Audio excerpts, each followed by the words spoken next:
Hello, welcome to today's video. This is a supplemental video for pages 86 and 87, and it will also serve as a supplemental video to the chromatic chord exercise number 3, part A, part B, and part C. Yes, there are 3 parts to the chromatic chord exercise number 3 because there are many types of 7th chords, and we're going to get to know every single one of them. But let's go ahead and discuss the theory behind our 7th chords today. Okay, so what is a 7th chord? First of all, we need to understand our triad. Okay, so the C major triad there, we have C to E to G, and that's our chord symbol up there. So from C to E is a third, and from E to G is also a third. Let's go ahead and take a look at that chord on the piano. Okay, so C to E is a third, and then E to G, also a third. So today we're going to introduce you to also the concept of major and minor intervals. Okay, so there are, let's see, 1, 2, 3, 4 half steps in a major third. And this information will be discussed in a sheet, and we'll have to work on this a little bit more because this is called quality, and the quality of an interval or a chord will determine a lot of things in your music. So suffice it to say, there are half steps, a number of half steps in every interval, and of course our chords are built upon those qualities and those half steps. Okay, so once again, the half step is from C to the very next, or from one white key to the very next key, whether it's to the left or to the right. And when we count half steps in thirds, so this interval here is a third, and we go 1, 2, 3, 4 half steps. 4 half steps from C is a major third. Next, we need to go from this interval, or this note, to this note in the triad of C major and count how many half steps there are there. From here, 1, 2, 3. So there are 3 half steps from this interval, from this note to this note, and that makes it the interval of a minor third. So first we have 4 half steps, major third, 3 half steps, minor third. So please don't get confused about how many half steps, but you should know how many half steps are in either a major interval or a minor interval. There will be a sheet to accompany this video in the PDF, and it will give you more information about each of the intervals and how many half steps are within those intervals.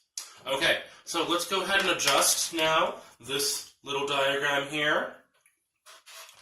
So, the first one, C to E, has 4 half steps, and so we're going to call it a major third, identified with a capital M and a 3. Major third, 4 half steps. Now from E to G, we counted 3 half steps. It is a minor third, and so we're going to indicate that with the lowercase m, minor third, 3 half steps. Okay. So now that we have discussed how many half steps are in between or within each interval of each of these thirds, let's go ahead and add another general third from G to B. That is also a third. There's our next third. And now as you can see, our 7 or 4 notes make it a 7th chord. But what kind of 7th chord is? There are 3 different types. Let's see what the first one is just with the B by itself. So, from G now to B, how many half steps do we have between this third? Remember, 4 half steps equals a major third, and 3 half steps equals a minor third. Let's count.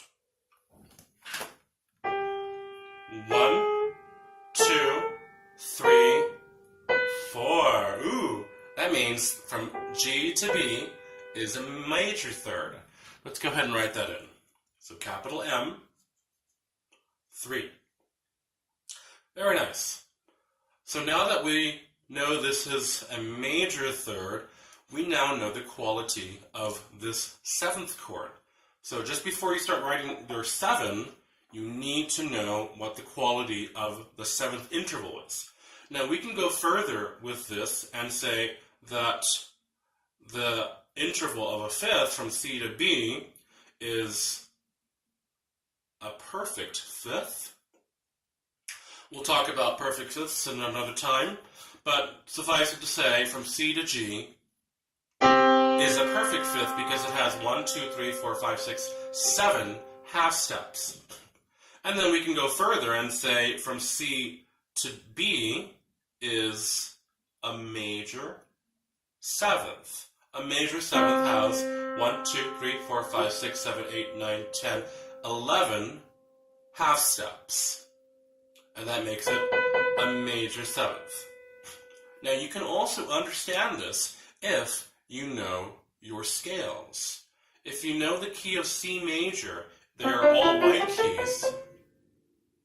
This will definitely be a 7th scale degree because or a major 7th interval because it is not flat and it is not sharp. Therefore, if it is part of the scale, it will definitely be a major 7th. Okay, so that is our first interval there, major 7, which means it is diatonic or part of the scale of a C major.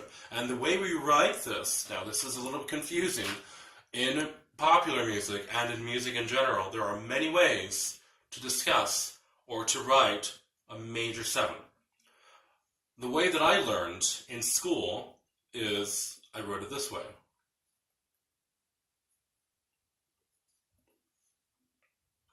Major, major 7.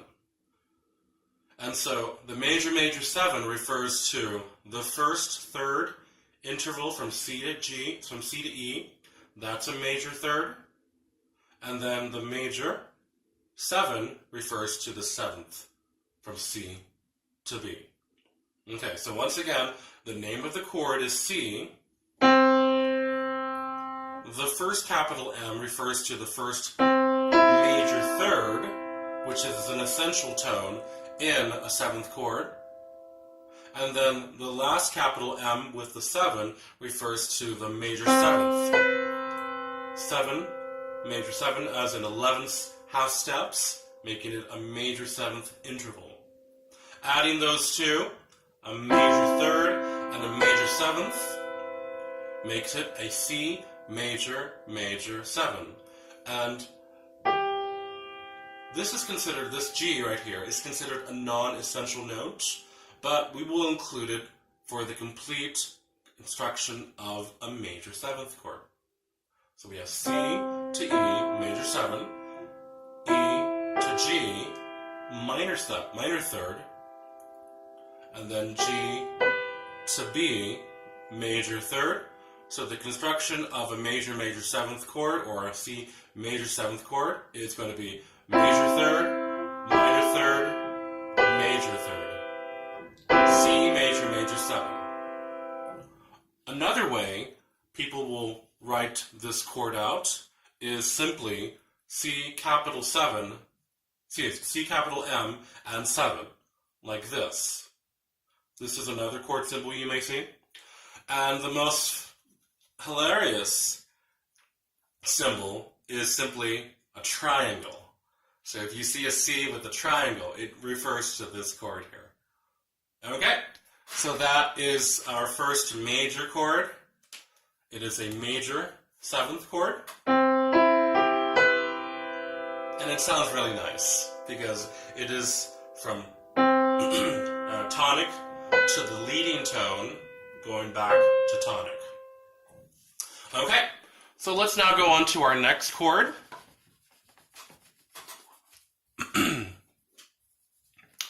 Once again, we have our construction of our major third, 4 half steps, our minor third, 3 half steps, lowercase m, and then now we have this B. Now this B, we can do 2 things with it.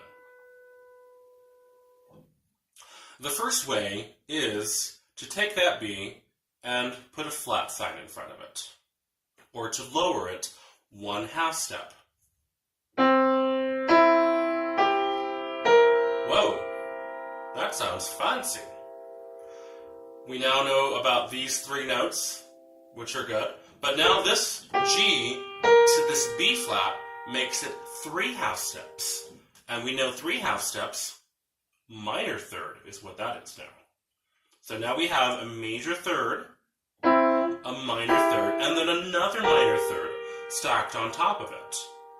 When we add the minor third, once again, perfect fifth, and then from C to B flat, that makes it a minor seventh. A minor seventh is 1, 2, 3, 4, 5, 6, 7, 8, 9, 10 half steps. 10 half steps equals a minor seventh. And the way we write this chord symbol, is the way I learned at school, is major, minor, 7. In the book, you were introduced to this type of quality of chord. It is also known as a dominant 7th chord. In your scale degrees, your 5th scale degree of C major, 5th scale degree of C major will be major, minor, minor. In the key of F major, C is the 5th scale degree. You're going to have major, minor, minor. And it's known as the dominant 7th chord. Dominant referring to the scale degree. Okay, so this is one way of writing your C 7th chord, C major minor 7. That's the way I learned it. It's a long way. Another way to write it is simply to put C and the number 7 next to it. It also refers to this type of chord with a major, minor, minor. And there you have it. Now, let's go ahead and talk about the last way, which is not going to be really common right now because this is more advanced, but just so that you know. Okay, once again, we have our C and our 7th. Let's go ahead and erase that flat right there. We have our major third.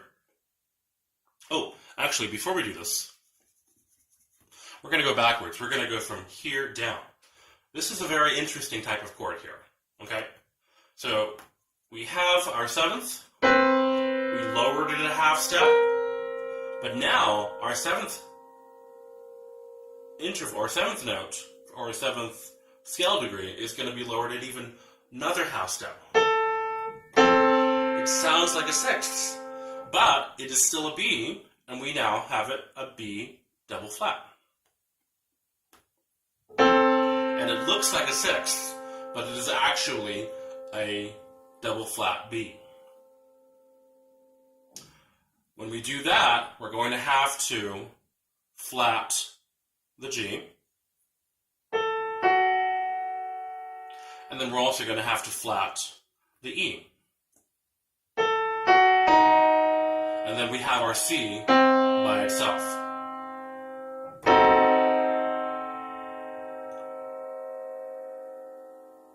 This is known as a C diminished chord, or C diminished 7th.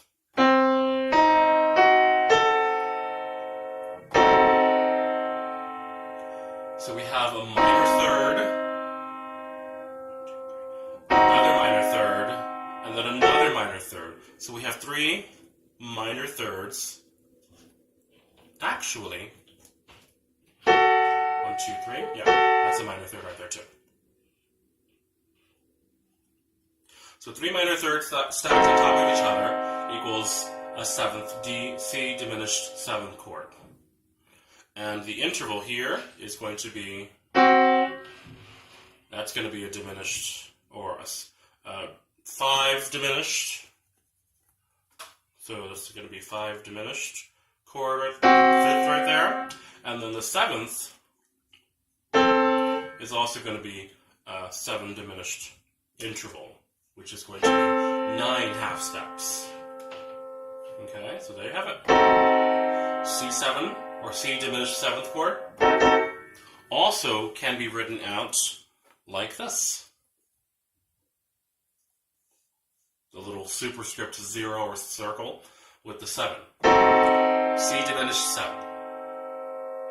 Now I just realized there is one more type of 7th chord. I know this has been overwhelming for you already, but this chord does exist, but it is a little less common. It's more common in jazz and other types of popular music.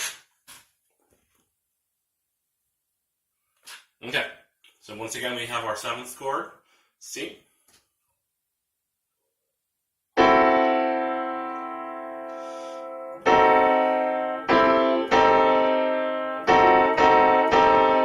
So this is the example of our chord right there. Alright, so we'll have more chords to discuss a little bit later, and please remember to go over this information with me at your lesson to determine whether the chord is a major 7th, a minor 7th, or a diminished 7th. There are other types of 7th chords that still exist, but we'll discuss those later. I think this is enough for now. Alright, so please know how to write them, please know how to play them, and then we'll know how to play them in blocks and then broken. And then, of course, we'll play them in inversions as well. So have a good time working this out, and we will see you next lesson.